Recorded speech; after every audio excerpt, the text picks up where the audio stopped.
उत्तर प्रदेश का बोर्ड यूं तो पूरे भारत का सबसे बड़ा बोर्ड होने के कारण पहले ही सबसे अहम शिक्षा बोर्ड माना जाता है। मेरिट में आने वाले जो हमारे छात्र हैं, वास्तव में उनकी मेधा और उनके परिश्रम ने आज देश के किसी भी राज्य के सबसे बड़े बोर्ड के टॉपर के रूप में उनका नाम उल्लेखित किया है। उत्तर प्रदेश की माध्यमिक शिक्षा की सचिव अनुराधा शुक्ला का तो कहना है कि यूपी बोर्ड दुनिया का सबसे बड़ा बोर्ड है। कि उत्तर प्रदेश की बोर्ड परीक्षा विश्व का सबसे बड़ा शैक्षणिक कार्यक्रम है, सबसे बड़ा उत्सव है, सबसे बड़ा बोर्ड है विश्व का।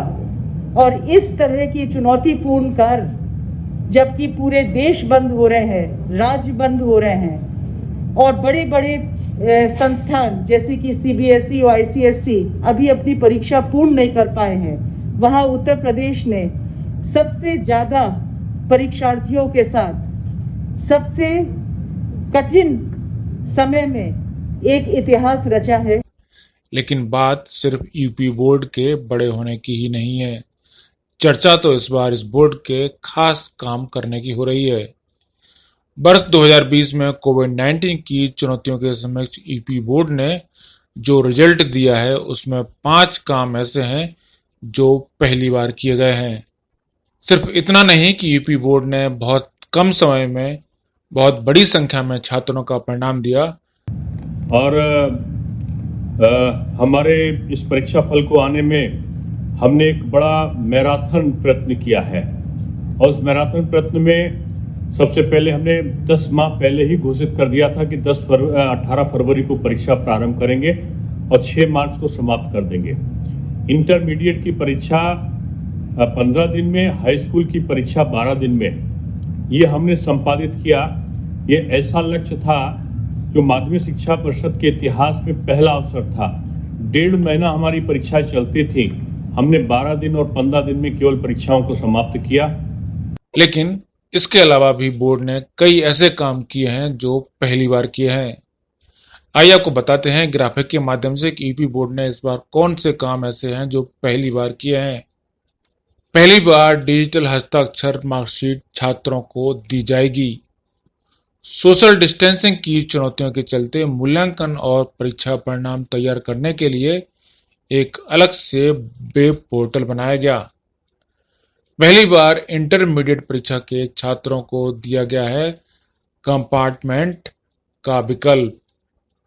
पहली बार प्रयागराज यानी इलाहाबाद के बजाय लखनऊ से जारी किया गया है रिजल्ट। पहली बार टॉपर के घरों की सड़कों को उनके नाम पर किया जाएगा। सबसे पहले बात करते हैं डिजिटल मार्कशीट की। 3 दिन बाद यानी 1 जुलाई से स्टूडेंट अपनी डिजिटल मार्कशीट प्राप्त कर सकते हैं। हम जरूर ध्यान रखें कि 1 जुलाई से उन्हें मार्कशीट जरूर मिलेगी, लेकिन हम घर के बाहर निकलें तो मास्क जरूर पहने, फेस कवर जरूर रहना चाहिए, सोशल डिस्टेंसिंग का ध्यान रखेंगे। बहुत जल्दी सरकार आगे की कार्य योजना पर भी कार्य कर रही है कि आगे हमें कैसे शिक्षण प्रशिक्षण संस्थाओं का संचालन करना है। भारत सरकार की गाइडलाइन आने और राज्य सरकार में भी इस संबंध में सभी संबंधित जो संस्थाएं हैं, बोर्ड हैं, उन सभी के साथ एक बार विचार विमर्श करने के बाद हम लोग फिर आगे की रणनीति बनाएंगे। और मैं इस अवसर पर सफलतम सभी छात्र छात्राओं को हृदय से अपनी बधाई देता हूं। इस मार्कशीट पर डिजिटल हस्ताक्षर होंगे। उप मुख्यमंत्री दिनेश शर्मा ने बताया कि डिजिटल साइन वाली मार्कशीट उच्च शिक्षा में एडमिशन के लिए भी मान्य होंगी। प्रथम बार डिजिटल प्रमाण पत्र से अंक पत्र प्रदान किए जाने की व्यवस्था की गई है। इसलिए इसको मैं आपको बताना चाहता हूं कि कुछ कोरोना के संक्रमण पीरियड की कठिनाइयों के कारण तत्काल जो हमारा सॉफ्ट कॉपी मार्कशीट की है उसको मिलना थोड़ा विलम्ब हो रहा था। इसलिए हम लोगों ने डिजिटल सिग्नेचर के माध्यम से जो अंक पत्र है उसकी उपलब्धता डिजिटल माध्यम से 3 दिन के अंदर मिलेगी वो इस बात का प्रमाण होगी कि डिजिटल माध्यम से मिला हुआ अंक पत्र प्रवेश के लिए एलिजिबल होगा और हम 15 जुलाई से हाई स्कूल के और 30 जुलाई के आसपास इंटरमीडिएट के जो अंक तालिकाएं हैं सॉफ्ट कॉपी उनको उपलब्ध हम करवा देंगे। ए मार्कशीट बोर्ड की आधिकारिक वेबसाइट upmsp.edu.in पर अपलोड की जाएंगी। रिजल्ट जारी करते हुए उप मुख्यमंत्री ने 10वीं व 12वीं रिजल्ट्स के हार्ड कॉपी की भी जानकारी दी। उन्होंने बताया कि 15 जुलाई को स्कूलों को रिजल्ट्स की हार्ड कॉपी उपलब्ध कराई जाएगी। उसके बाद स्टूडेंट्स अपने प्रधानाचार्यों से संपर्क कर रिजल्ट व मार्कशीट की कॉपी प्राप्त कर सकते हैं। इसके लिए आपको अपना डिजिटल सिग्नेचर वाला अंक पत्र लेकर प्रिंसिपल के पास जाना होगा। अब बात कंपार्टमेंट की। इस बार 12वीं में एक विषय में फेल होने वाले परीक्षार्थी को पहली बार कंपार्टमेंट में शामिल होने का मौका दिया जा रहा है। अभी तक यह व्यवस्था स्कूल के छात्रों के लिए ही थी। पहली बार आपको जानकर अच्छा लगेगा कि इस वर्ष की परीक्षा में हम लोग इंटरमीडिएट में भी कंपार्टमेंट परीक्षा का प्रावधान कर रहे हैं। कंपार्टमेंट परीक्षा का यानी उसको अगर किसी को एक विषय में फेल है देना चाहता है तो हम परीक्षा का उसको अवसर देंगे। ऐसे में यूपी बोर्ड में 12वीं की परीक्षा में जो छात्र फेल हुए हैं वे परेशान ना हो और पास होने के लिए कंपार्टमेंट और स्क्रूटनी फॉर्म के लिए आवेदन करें।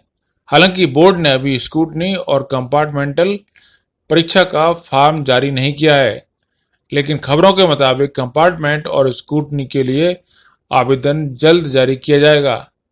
इसलिए फेल छात्रों को सलाह है कि वे बोर्ड की ऑफिशियल वेबसाइट समय समय पर चेक करते रहें ताकि स्क्रूटनी और कंपार्टमेंट परीक्षा का फॉर्म छूटने न पाए।